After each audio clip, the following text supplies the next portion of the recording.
Apa kabar semuanya? Alhamdulillah, luar biasa. Allahu Akbar. Siapa ketua kelasnya? Vicky. Doa sebelum belajar Vicky.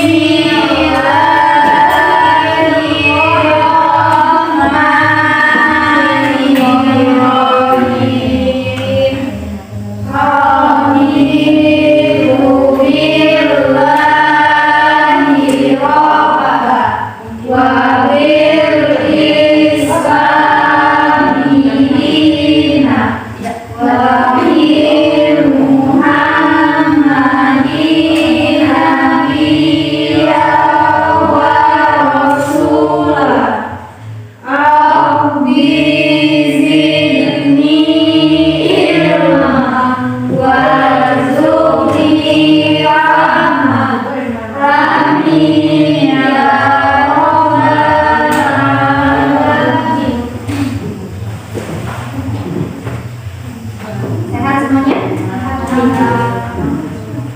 Hadir semuanya? Siapa? Namanya? Alfa.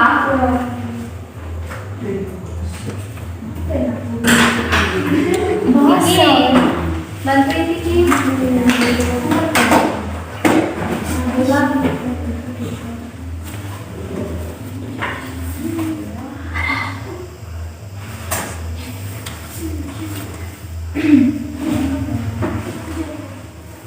Siapa yang pikir hari ini? Vicky dan saya. Nabila Vicky dah. Tunjuk langsung.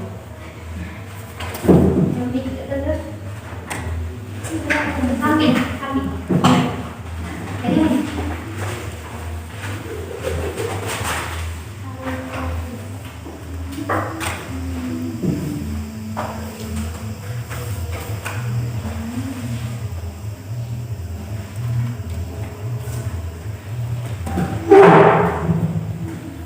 Jadi Assalamualaikum warahmatullahi wabarakatuh. Waalaikumsalam warahmatullahi wabarakatuh. Alhamdulillah kita bisa bertemu lagi di minggu ini setelah minggu kemarin Tante nggak berangkat ya? Iya Tante. Apa kegiatan kalian kemarin? Tante nggak berangkat? Bahasa Indonesia. Bahasa Inggris. Iya, kita di mana? Bahasa Indonesia. Sekarang sini. Kita tadi. Tidak. Jam 9 kita baru selesai nikah. Tidak. Final itu dalam kelas semua. Sudah. Berarti masih ingat ya pelajaran 2 minggu yang lalu? Tidak. Tentang apa? Tentang apa? Coba buka catatannya. Tentang klausul. Tentang pertama kali Menelah daya lupa dalam membina umatnya para dia berdiri.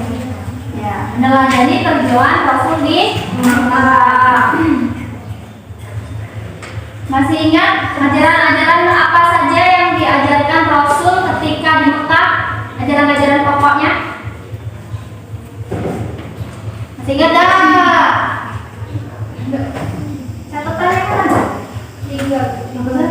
Tinggalan. Apa sih? Ajaran-ajaran pokok yang diajarkan Rasul selama berdakwah di Mekah. Belajar tentang dakwah tentang akidah mulia. Biasakan tunjuk tangan ya. Terus kemudian Rasul diangkat menjadi nabi. Nabi diangkat menjadi Rasul pada tanggal berapa? Apa? 17 Ramadan. Di gua mendapatkan wahyu pertama berupa surat Al-Qur'an 45. Ada yang hafal? Masih hafal? Kemarin suruh hafal kan? Juz 35 ayat. Masa ada hafal? Siapa yang hafal? Iki? Al-Alam.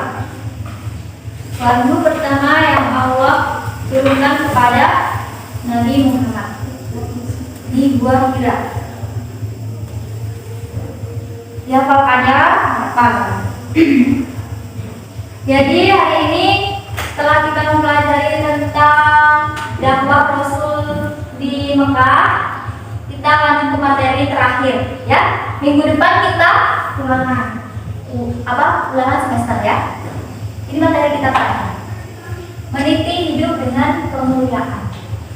Analisis dari Quran surah Al-Anfal ayat 72 dan Quran surat Al-Hujurat ayat ke-10 dan 12 beserta hadis-hadis yang keterkaitan. Jadi meniti hidup dengan kemuliaan itu kita dari judul itu kita akan mempelajari tentang hidup mulia dengan pengendalian diri. Boleh dicatat ya? Hidup mulia dengan pengendalian diri atau dalam Islam disebut mujahadah anaf. Kemudian hidup mulia dengan prasangka baik. Kemudian hidup mulia dengan persaudaraan atau ukhuwah. Jadi kita yang pertama ini hidup mulia dengan pengendalian diri. Ada yang tahu artinya pengendalian diri? Menahan diri dari segala perilaku yang dapat merugikan diri dan orang lain. Ya, betul. Berarti nyatet ya? Kan udah dikasih buku paket online ya kan? Berarti Yang mana hilang dong? Apa dia yang hilang? Anak riset, jadi Minta kirim temannya yang lain. Jadi arti dari hidup mulia dengan pengendalian diri yaitu sikap menahan diri atau perilaku menahan diri agar tidak melakukan hal-hal yang merugikan diri sendiri maupun orang lain. Boleh sambil dicatat. Kemudian pengendalian diri ini ada ayatnya, yaitu Quran surat Al-Anfal ayat ke-72. Coba dibuka. Ada Quran, dibuka, dibaca artinya. Siapa yang mau baca artinya? Mina? Quran surat Al-Anfal surat ke-8 di dalam Al-Quran. baca artinya ya? Ya, artinya aja nggak apa-apa.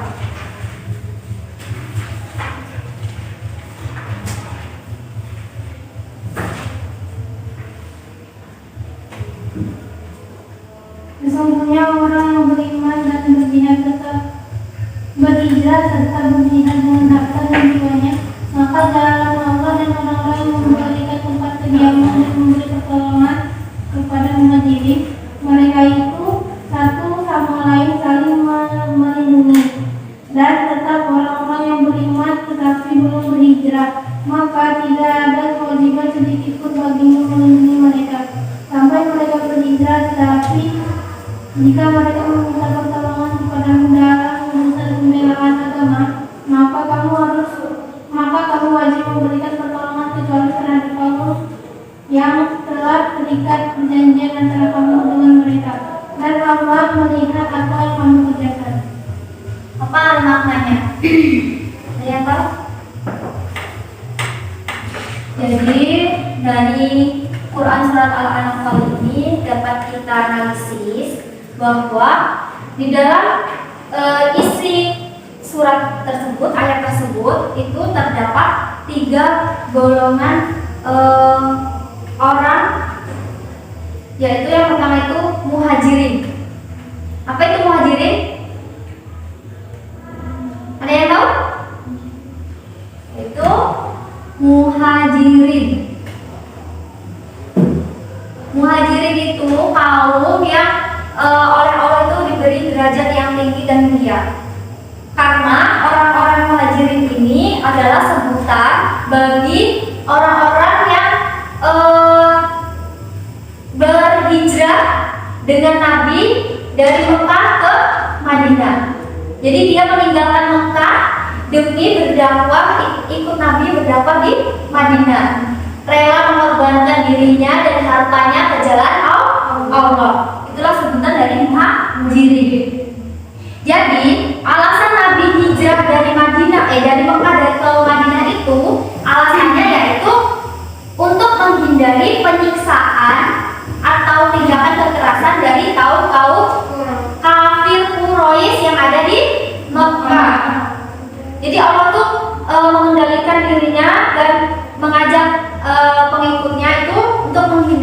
banyaknya penyiksaan yang dilakukan oleh kaum kafir kepada kaum muslimin, orang-orang mukmin ya. Terus yang golongan yang kedua yaitu kaum Ansor. Apa itu kaum Ansor? Di materi kemarin itu mengenai dakwah Nabi di Mekah itu, ini juga berhubungan ya, kaum Muhajirin dan kaum Ansor ini. Kaum Ansor itu adalah kaum yang melakukan perjanjian Aqabah bersama Nabi. Masih ingat nggak perjanjian Aqabah 1 yang dilakukan oleh 12 orang Yasrib? Yasrib itu kota apa? Yasrib. Apa bilang? Kota Yasrib itu kota apa? Nama lain. Kota Madinah. Jadi kaum Ansor ini adalah kaum yang melakukan perjanjian dan menyatakan keislamannya kepada Nabi. Jadi orang-orang Madinah ini disebut kaum Ansor, orang-orang yang pindah, orang-orang Madinah yang pindah Islam dan menyatakan keislamannya dan menyatakan janji setianya untuk mengikuti dakwah Rasul. Dan mereka juga berjanji bahwa mereka akan mengorbankan jiwanya dan mengorbankan harta bendanya ke jalan Allah. Dari kaum Muhajirin ini ke kaum Ansor, jadi Nabi itu kan mengajak orang-orang Islam yang ada di Mekah itu berhijrah kan ke Madinah, itu disebut Muhajirin. Nah, sesampainya di Madinah, ketemulah orang-orang Muhajirin ini, Nabi dan Muhajirin ini ketemu dengan kaum Ansor, golongan Ansor. Jadi Nabi itu mempersaudarakan agar kaum Ansor ini memandang kaum Muhajirin ini sebagai saudara kandung. Jadi kaum Ansor dan Muhajirin ini bersaudara karena mereka sama-sama Islam dan sama-sama berjuang di jalan Allah juga. Cuma beda, orang Muhajirin ini dari Mekah, ini memang dari Madinah. Terus kemudian golongan orang yang orang Islam tapi tidak meninggalkan Mekah. Jadi dia itu tidak seperti kaum Muhajirin ini. Jadi mereka itu orang Islam tapi tetap tinggal di Mekah bersama orang-orang kafir, seiman tapi tidak tidak sejalan, tidak ikut hijrah Nabi, tidak ikut Nabi hijrah ke Madinah. Tetapi Nabi membuat perjanjian dengan orang-orang Islam yang tetap tinggal di Mekah. Apa perjanjiannya? Yaitu bahwa jika orang-orang Islam yang ada di Mekah itu terancam oleh kaum kafir dan meminta bantuan kepada kaum ini, kaum Muhajirin dan Ansor yang ada di Madinah itu tadi, itu Nabi akan membantunya. Jadi pelajaran apa yang bisa kita petik dari menganalisis Quran surah Al-Anfal ayat ke-72? Dari hasil analisisnya apa? Yang pertama yaitu Nabi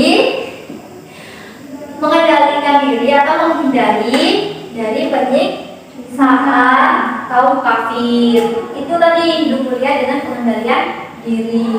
Jadi Nabi itu lebih baik menghindari kan daripada mengobati, menghindari yang namanya penyiksaan yang semakin parah yang dilakukan oleh kaum kafir.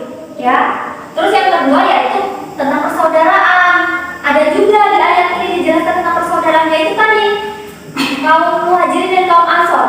Nabi itu mempersaudarakan kaum Muhajirin dan kaum Ansor karena mereka kan mungkin tidak sama-sama kenal kan, tapi mereka sama-sama orang Islam, sama-sama berjuang di jalan Allah. Itu tadi. Terus kemudian kita lanjut ya, hidup mulia dengan perasaan baik. Kalau buruk itu, kalau prasangka baik disebut husnuzon. Kalau prasangka buruk suudzon. Apa Pera? Lemes? Udah makan kan tadi? Udah sarapan? Belum. Nanti kita artinya bete. Apa itu prasangka baik? Husnuzon. Ya, itu kata lainnya kan. Prasangka baik itu dalam bahasa Indonesianya, ya kan? Husnuzon itu dalam bahasa Arabnya. Husnu itu artinya baik. Apa prasangka? Zon itu apa? Husnu itu artinya baik. Zon itu artinya prasangka. Jadi husnuzon itu prasangka baik. Apa artinya? Prasangka baik. Apa maksud dari prasangka baik? Apa maksudnya? Kita berprasangka baik itu maksudnya apa? Tidak berprasangka baik. Yaitu berpikir positif atau berperilaku positif terhadap orang lain. Boleh sambil dicatat ya. Prasangka baik ini dibagi menjadi 3. Apa saja? Husnuzon kepada Allah, husnuzon kepada diri sendiri, dan kepada orang lain. Ya. Contoh dari berprasangka terhadap diri sendiri. Apa Vicky? Contohnya. Husnuzon kepada diri sendiri, husnuzon kepada Allah, husnuzon kepada orang lain. Contoh dari husnuzon kepada diri sendiri. Apa contohnya? Alamak. Ayo siapa yang tahu? Ayo siapa yang tahu? Jadi maksudnya dari husnuzon kepada diri sendiri itu maksudnya yaitu kita itu berpikir positif mengenai diri kita sendiri. Contohnya kalian diberi tugas oleh ustadz atau ustadzah. Belum kalian lakukan kan? Masih dikasih tahu kan tak tugasnya ini buat ini ya nak. Kalian udah bilang nggak bisa Zah, nggak bisa Zah. Itu termasuk ngeluh kan? Ya kan belum dicoba udah bilang nggak bisa. Itu sauzon kepada diri sendiri. Kalau udah dicoba baru kita bisa kok. Kalau udah dicoba hasilnya seperti apapun kita juga tetap harus husnuzon kepada diri kita. Kita harus mengapresiasi hasil dari kerja kita. Positive thinking bahasa Inggrisnya. Ya. Husnuzon kepada Allah, apa contohnya apa? Husnuzon kepada Allah, berprasangka baik kepada Allah. Apa itu contohnya?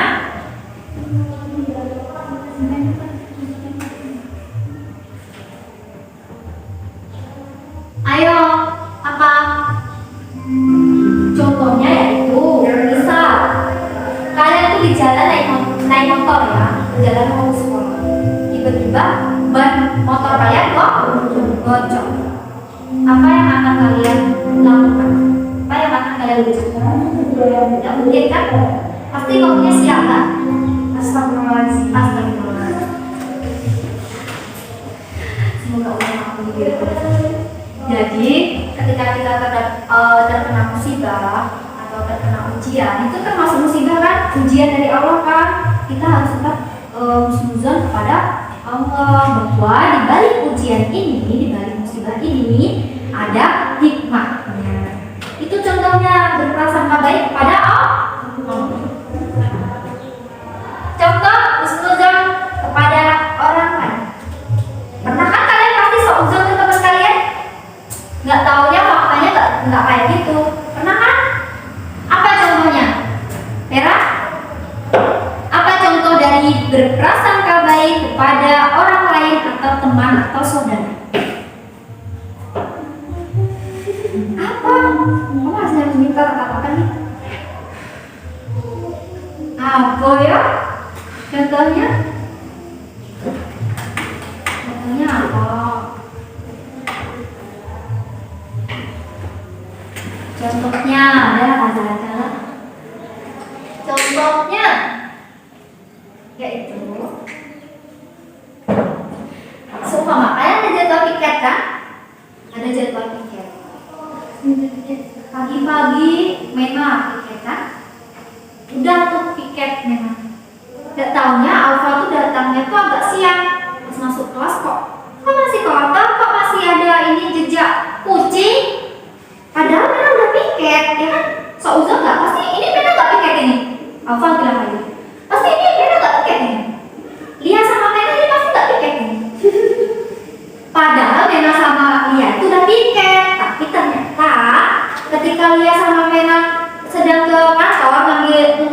mengembalikan alat untuk kebersihan, ada kucing masuk kakinya kotor karena kucing nggak pakai sepatu, nggak pakai sandal, ya kan?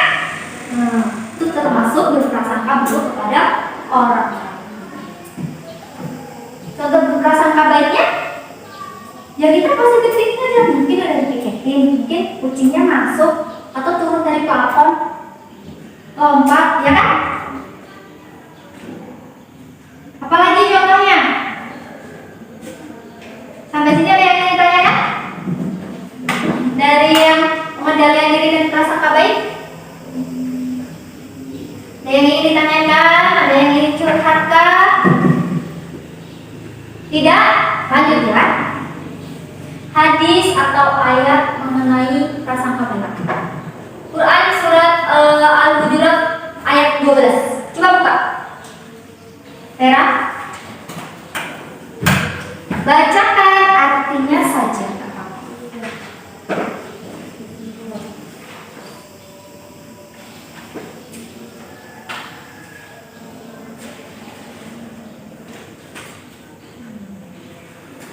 Surat ke-49. Nah, Aufa, bacakan Aufa artinya aja. Wahai orang-orang yang beriman, jauhilah banyak dari prasangka.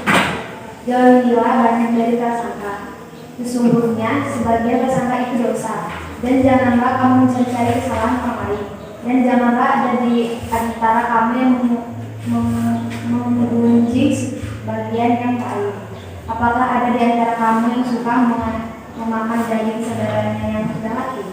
Tentu kamu akan dijijik. Dan bertakwalah kepada Allah. Sesungguhnya Allah Maha penerima taubat. Apa maknanya? Jangan bersangka. Ya, kita diperintahkan Allah, diingatkan, diperingatkan oleh Allah dan Quran surat Al-Hujurat ayat 12 itu bahwa kita itu tidak boleh berprasangka buruk, tidak boleh mempuji orang lain yang menimbulkan fitnah atau kenyataan yang tidak sesuai dengan realitanya. Ya, kalau kita berprasangka buruk, prasangka buruk itu akan melahirkan yang namanya fitnah, ya kan? Melahirkan fitnah. Fitnah itu adalah dosa yang besar juga. Dari fitnah, gunjing, ghibah, ya kan? Banyak tuh macam-macam. Salah saja jika kita membicarakan orang lain, sama saja kita memakan bangkai orang tersebut.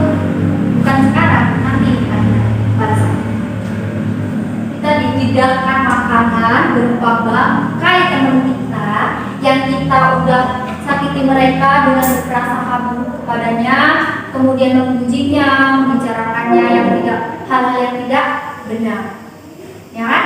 Memfitnahnya. Prasangka buruk itu kan sama saja memfitnah, tidak sesuai dengan kenyataannya.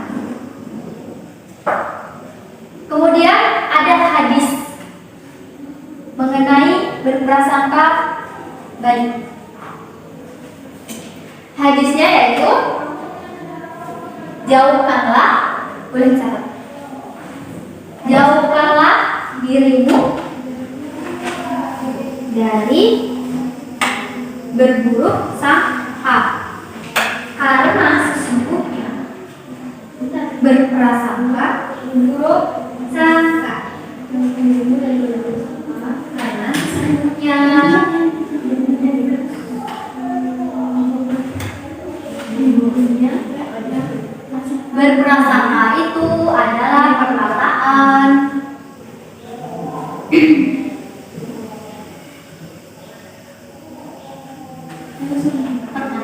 yang dusta. Kalau dari yang pengendalian diri tadi itu ada juga hadisnya, yaitu orang yang perkasa. Ini hadis pengendalian diri. Orang yang perkasa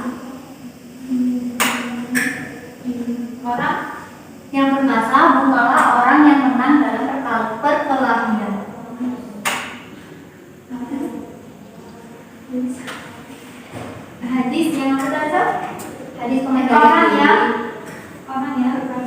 orang yang perkasa bukanlah orang yang menang dalam perkelahian.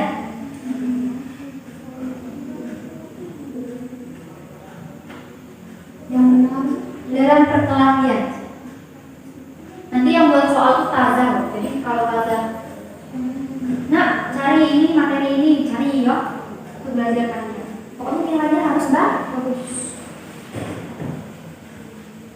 Tetapi orang yang perkasa adalah apa Maya? Orang yang dapat menahan dirinya ketika marah. Tapi orang yang perkasa adalah orang yang dapat mengendalikan dirinya dari amarah. Ya kan?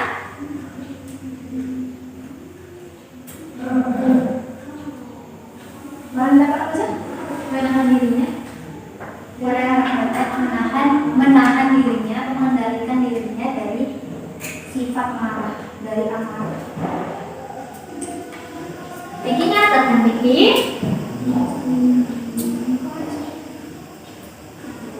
Sudah? Ada yang ingin ditanyakan?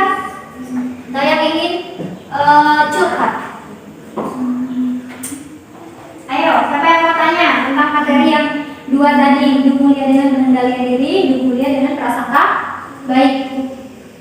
Ada yang ingin ditanyakan? Sudah pinter kayaknya. Lanjut ya. Hidup mulia dengan persaudaraan atau dalam Islam disebut dengan ukhuwah Islamiyah. Apa itu artinya persaudaraan? Persaudaraan yang diikat tali. Apa?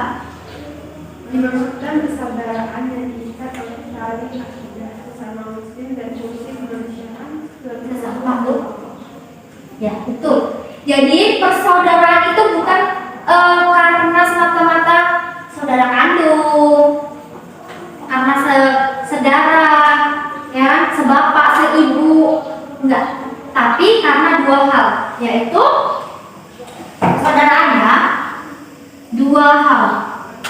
Karena dua hal. Yang pertama apa yang tadi? Sesama muslim. Sesama orang Islam. Jadi kita tuh saudara. Ya. Yang kedua, sesama makhluk, sesama manusia. Atau makhluk Allah. Apa maksudnya sesama manusia atau makhluk Allah? Selain kepada orang Islam, kita juga bersaudara kepada orang yang lain. Walaupun orang itu beda suku, walaupun orang itu beda agama kita, tapi kita tetap saudara.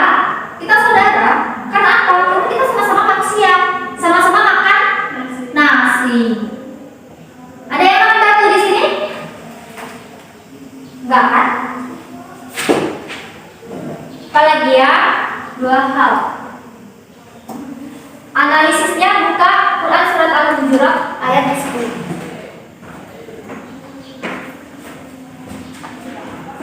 Quran surat Al-Hujurat ayat 10.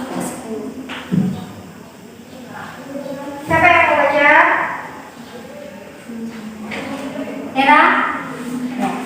Yang keras, aku juga. Ayatnya juga udah apa kalau sesungguhnya orang-orang ini adalah karena itu damaikanlah antara kedua saudaramu yang berselisih dan berkalah bertakwalah kepada Allah agar kamu mendapat rahmat. Jadi maksudnya apa? Damaikanlah saudaramu yang berselisih dan bertakwalah kepada Allah agar kamu mendapat rahmat. Maknanya yaitu kita sebagai sesama muslim, sesama manusia Kita itu tidak boleh dilarang untuk berselisih. Kalau kita lihat orang berselisih itu maksudnya tuh saingan ya, saingan atau berkelahi kayak gitu kan, berselisih paham. Jadi kita tuh kalau lihat orang berselisih paham, kalau bahasa Jawa itu satuan, mesuan, ya kan? Damaikan teman kita tuh, ajak bicara ngobrolnya baik-baik, ya kan?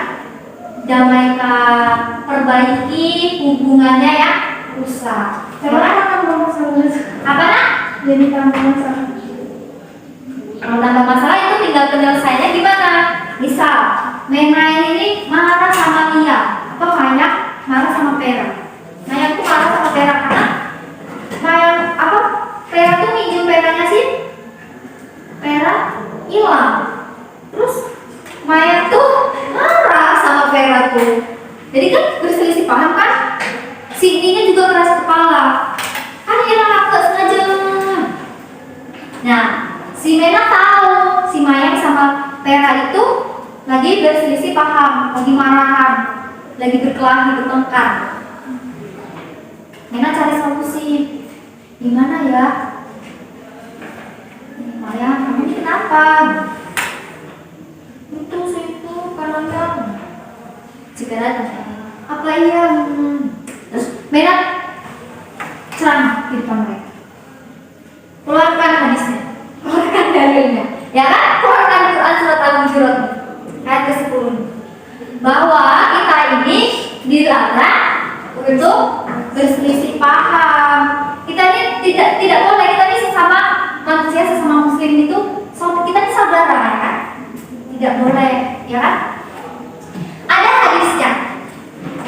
Apa hadisnya Maya? Baca Maya. Yang kedua, Hadis persaudaraan. bersamaan orang mukmin dan saling mencintai, saling mengasihi dan saling menyayangi seperti satu tubuh. Apabila satu organ terasa sakit, maka akan menjalar pada organ tubuh yang lain, yaitu tidak dapat tidur dan merasa. Jadi Maya nih tanya terkait buku paketnya nih. Makanya tulis saja. Minta filenya ya, buku paketnya ya.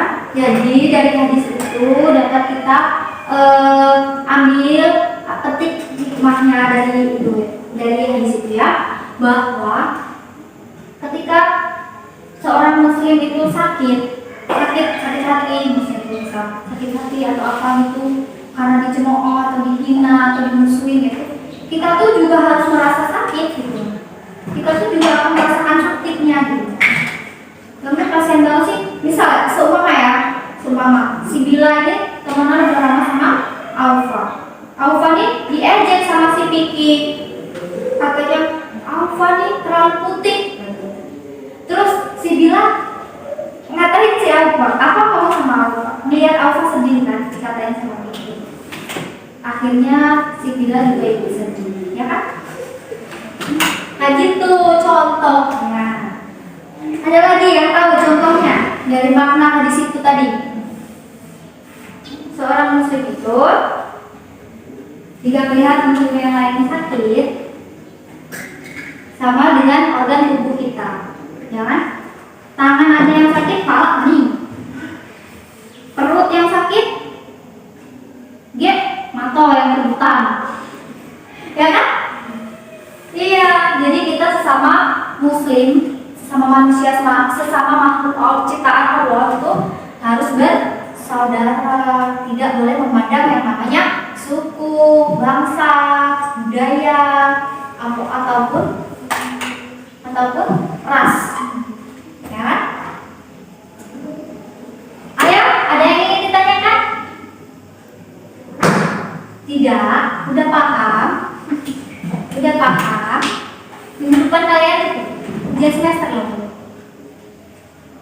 Hayo. Ya? Apa yang lanjut? Iya, apa? Lainnya yang hari apa? Belum tahu. Tanya siang dan jadwal. Nanti tanya ke kelas siang. Mungkin hari Jumat, mungkin kalau enggak kita yang aja. Mungkin kalau kita belum tahu. Jadi Dari materi ini ada yang ingin ditanyakan? Ada yang ingin ditanyakan? Kalau nggak ada yang ingin ditanyakan, saja putarkan sebuah film pendek. Nanti kalian analisis video itu. Terus aja.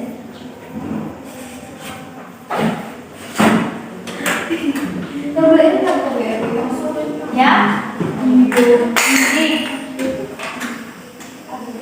semua ya? Kelihatan nggak? Kelihatan kan? Kita kan dikit orangnya. Kelihatan nanti ki? Kelihatan nggak gini? Tonton ya, cuma 4 menit. Jadi kalian amati, analisis hal apa yang bisa kalian ambil dari video ini. Pelajaran apa yang bisa kalian ambil dari video ini? Jangan nangis pikir. Ini loh.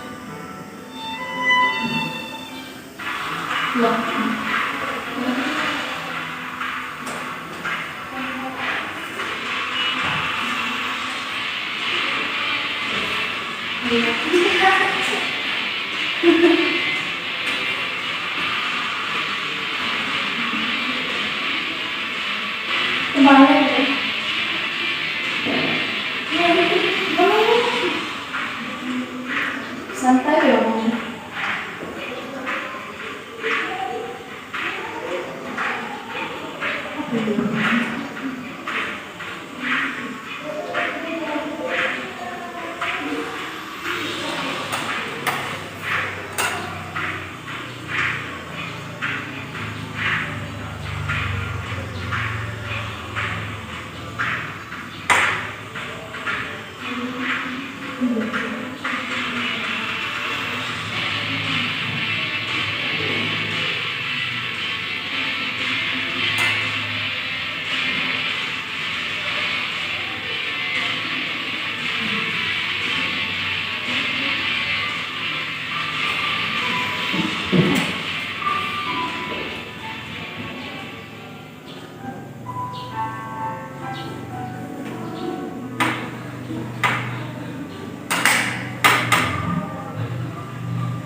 Jadi, pelajaran apa yang bisa diketik dari video ini?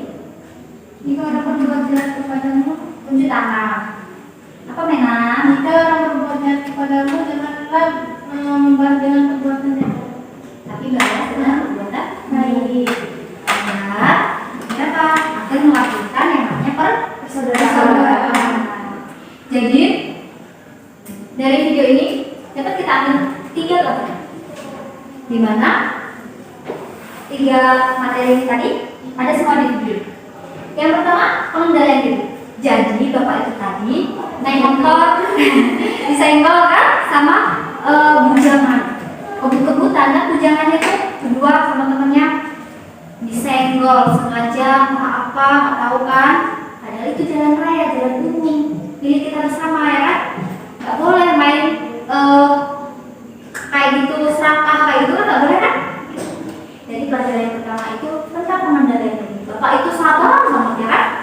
Walaupun dia disenggol, hampir jatuh, nyungsep ya kan? Semak-semak, tapi dia tetap sabar, ngelus dadanya ya kan? Terus pelajaran yang kedua yaitu berprasangka baik. Kemudian laki-laki itu tadi yang bujang itu tadi kan motornya mogok ya kan? Terus dia rendam-rendam motornya kan tadi? Nah, pasti dia tuh merasa jengkel. Kok sial banget sih lagi ini apa namanya? Taruhan sama teman naik motor, kebut-kebutan siapa yang menang di garis finish duluan kan? Dia seuzon kepada Allah. Dia dikasih ujian, kan dikasih musibah kan sama Allah kan, ditegur langsung kan sama Allah.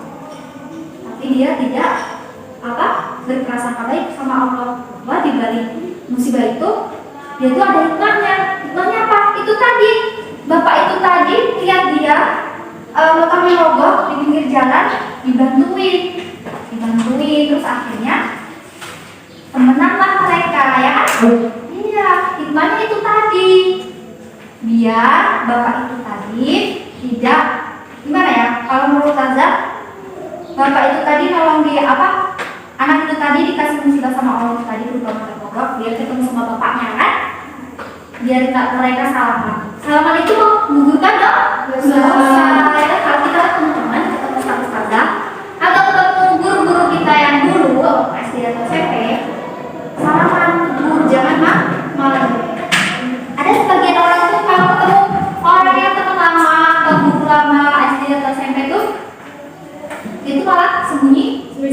Mana ada enggak untuk melepas itu, untuk mempererat saling silaturahmi itu malah datengin menjagin salaman, tanya kabarnya gimana agar persaudaraannya tetap terjaga. Ada yang ingin ditanyakan? Ada yang ingin ditanyakan? Atau ada yang bisa menyimpulkan materi kita hari ini?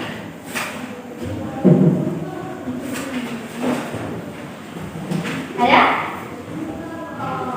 Jadi kesimpulannya yaitu jika kita bisa mengendalikan diri, bisa mengendalikan diri kita, menahan diri kita agar tidak melakukan hal yang buruk atau merugikan diri kita ataupun orang lain, maka kita akan selamat dari perilaku, salah satunya berprasangka buruk. Kalau kita bisa mengendalikan diri kita, yang bisa kita kendalikan terutama yaitu prasangka baik, prasangka buruk.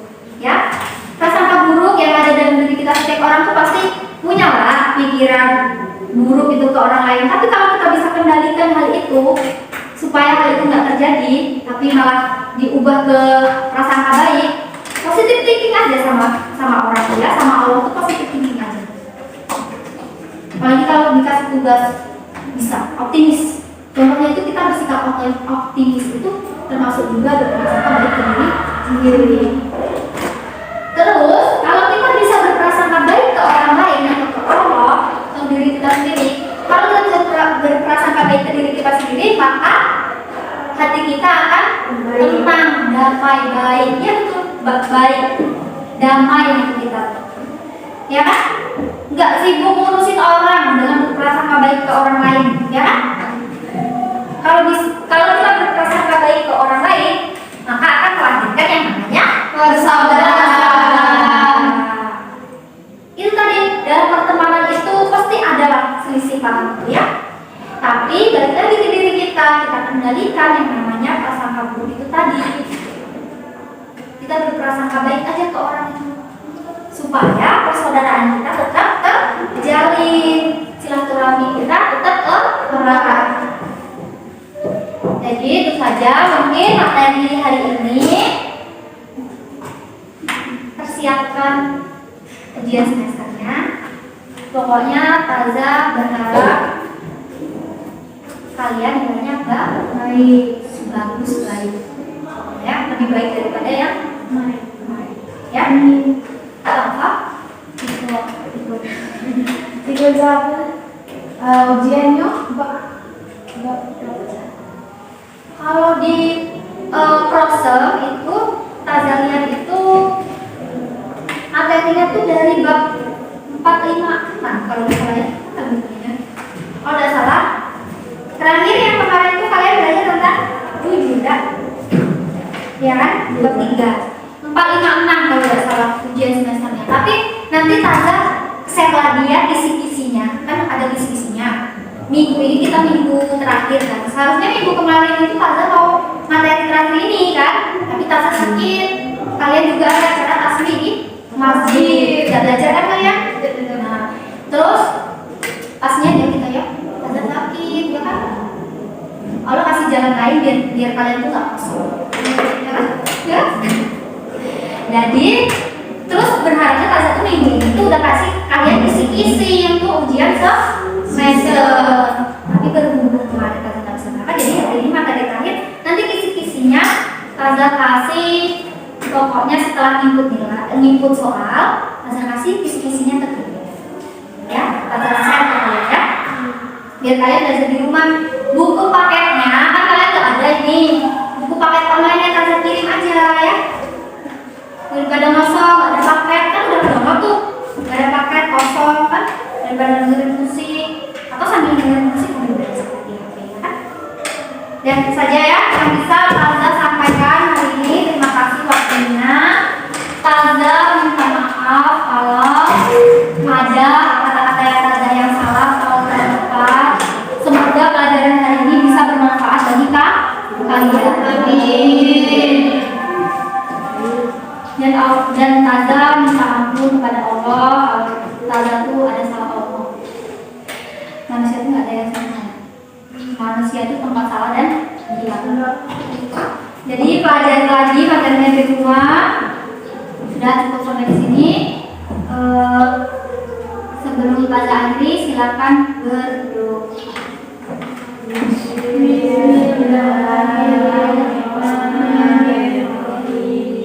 Subhanallahumma wa bihamdika asyhadu an la ilaha illa anta astaghfiruka wa atubu ilaik. Taza akhiri. Assalamualaikum warahmatullahi wabarakatuh. Waalaikumsalam warahmatullahi wabarakatuh.